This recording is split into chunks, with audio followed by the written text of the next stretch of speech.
ابو عامر راہب جو تھا، ایک عیسائی پادری تھا، اسلام کا بہت بڑا دشمن تھا، تو اس کے منافقین سے بڑے گہرے تعلقات تھے اور اس نے اسلام کو نقصان پہنچانے کی بہت دفعہ کوشش کی۔ اس نے روم کا جو بادشاہ ہے نا، ہرقل عیسائی بادشاہ، اس سے بھی اس کے تعلقات تھے اور یہ پلان بنا رہا تھا کہ ہرقل بادشاہ کو کسی طرح متوجہ کرے اور زمین بنائے مدینہ میں، کچھ لوگوں کو اپنے ساتھ ملائے، اور جب کچھ تعداد میں مدینہ کے لوگ اس کے ساتھ بن جائیں ابو عامر راہب کے ساتھ، تو ہرقل کو حکم دے کہ اپنی فوج مدینہ پہ لے کے چڑھائی کر دو۔ تو یہ اس کا پورا پلان تھا۔ منافقین پس پردہ اس کے ساتھ ملے ہوئے تھے۔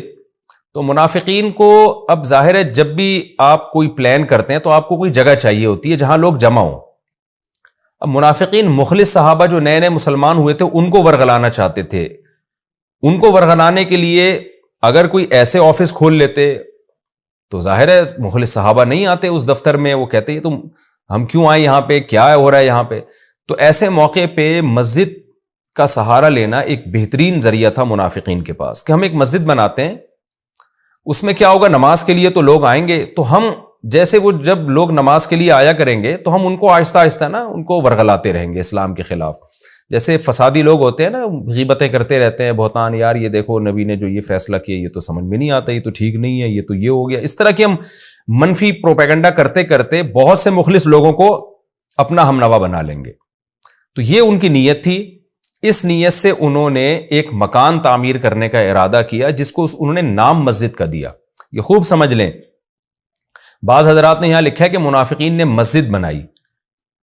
تو، اور نبی نے پھر بعد میں اس کو گرانے کا حکم دیا، جیسے کہ قرآن میں اللہ نے نبی کو حکم دیا۔ تو مسجد کو یاد رکھیں گرایا نہیں جاتا، اس لیے صحیح تفسیر اس کی یہ ہے کہ ان کی نیت مسجد کی نہیں تھی، ان کی نیت ایک مکان کی تھی، لیکن اس کو شکل مسجد کی دی گئی، نام مسجد کا دیا گیا، تاکہ لوگ اس میں اس بہانے آئیں، نماز پڑھیں، گیدرنگ ہو، اور پھر ہم لوگوں کو ورغلا سکیں۔ تو وہ شرعی مسجد نہیں تھی۔ تو چونکہ منافقین نے اس کو نام مسجد کا دیا، اس کی لک مسجد جیسی، اور اس کا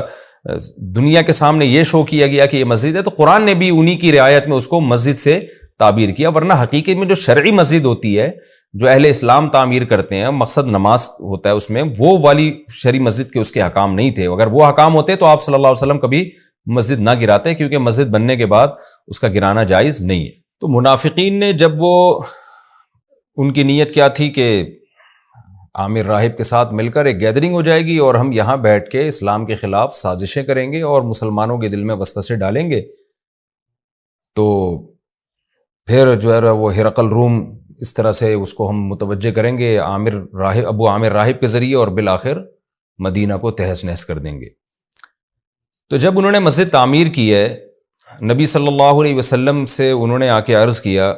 نبی صلی اللہ علیہ وسلم سے فرمایا کہ نبی صلی اللہ علیہ وسلم سے کہا کہ یا رسول اللہ، آپ اس مسجد میں آ کے نماز ادا کر لیں۔ منافقین کی نیت یہ تھی کہ جب نبی آئیں گے مسجد میں، مسجد تو ظاہر ہے ایک اچھا لیبل ہی ہے، نبی آئیں گے نماز پڑھیں گے تو دوسرے لوگوں کو اس سے ایک موٹیویشن ملے گی کہ بھئی دیکھو نبی صلی اللہ علیہ وسلم نے اس مسجد میں آ کے نماز پڑھی ہے تو ہمیں بھی پڑھنا چاہیے۔ تو آپ صلی اللہ علیہ وسلم کو پوری صورتحال کا علم نہیں تھا کہ ان کے پیچھے کیا سازشیں ہیں، تو آپ صلی اللہ علیہ وسلم نے ان منافقین سے وعدہ کر لیا کہ تبوک سے واپسی پر میں انشاءاللہ اس مسجد میں آؤں گا اور نماز پڑھوں گا، کیونکہ آپ نے تو یہ سمجھا کہ ایک خیر خواہی کی نیت سے شاید مسجد بنائی ہوگی انہوں نے، لیکن قرآن مجید نے آپ صلی اللہ علیہ وسلم پر تبوک کے موقع پر یہ آیتیں نازل کی، اللہ تعالیٰ نے یہ آیتیں نازل کی اور قرآن مجید کا حصہ بنا دیا ان آیتوں کو، اور اس میں بتا دیا گیا کہ یہ جو مسجد جو منافقین نے بنائی ہے یہ ظاہر میں مسجد ہے، حقیقت میں یہ زرار ہے۔ زرار کا مطلب نقصان پہنچانے کا ایک جگہ ہے، نقصان پہنچانے کی ایک پلیس ہے، جس کا مقصد کیا ہے کہ جو اسلام دشمن عناصر ہیں ان کے ساتھ مل کر اسلام کو تہس نہس کیا جا سکے، لہذا آپ کبھی بھی اس مسجد میں جا کے نماز نہ پڑھیں۔ چنانچہ جب یہ آیتیں نازل ہوئیں تو آپ صلی اللہ علیہ وسلم نے نہ صرف یہ کہ نماز نہیں پڑھی بلکہ صحابہ کو بھیجا کہ جا کے اس کو جلا دو اور اس کی عمارتوں کو گرا دو۔